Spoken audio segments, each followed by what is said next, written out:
ఇప్పుడు నేను చెప్పే పర్సన్కి రోడ్ సైడ్ టీ అమ్ముకుంటాడు, బట్ తనకు ఉండే కనెక్షన్ చూస్తే మనకి బుర్రలో పాడైపోయింది.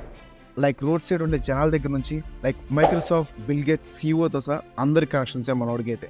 అసలు మనోడు ఎవరు అంటే డాలీవుడ్ సాయివాల. తిను నాగ్పూర్లో అయితే ఉంటాడు. తిను ఎంత ఫేమస్ అంటే ప్రతి బాలీవుడ్ సెలబ్రిటీ వచ్చి ఇతని దగ్గరకు వచ్చి టీ తాగుతారు. లైక్ ఎందుకు? టీ అనేది కొంచెం డిఫరెంట్గా ఉంటుంది అంటే కాదు, బట్ తిను చేసే మేకింగ్ ప్రాసెస్ చాలా డిఫరెంట్. లైక్ దీంతో ఎంగేజ్మెంట్ కానీ, లైక్ ఎవరైనా వచ్చారనే క్రౌడ్ కానీ, ఎవరైనా వస్తే వాళ్ళతో రిసీవ్ చేసుకోవడం కానీ, తను బాగా కొంచెం క్రియేటివిటీ యాడ్ చేస్తారు తన బిజినెస్కి. అదే తనకి చాలా అయితే బాగా సక్సెస్ అయితే తీసుకొచ్చింది. అండ్ తను మంత్లీ వచ్చేసి మోర్ దెన్ 2 lakhs ఎర్న్ చేస్తాడు. లైక్ టీ మీద అండ్ యాడ్స్ మీద అయితే ఇంక మనకు తెలియదు అయితే చాలానే ఉంది. ఈవెన్ స్విగ్గీ యాడ్లో కూడా మనోడైతే ఉంది. సో అర్థం చేసుకుంది మనోడు ఎంత ఫేమస్ అయ్యాడు. సో దీన్ని బట్టి ఏం అర్థమైందంటే మనకు వచ్చే కస్టమర్స్ మనం ఎలా ఎంగేజ్ చేస్తాము నాకు కూడా ఒకటి అర్థం. సో వెంటనే జాబ్ మానేసి నేను ఒక టీ స్టాల్ పెట్టుకుంటాను.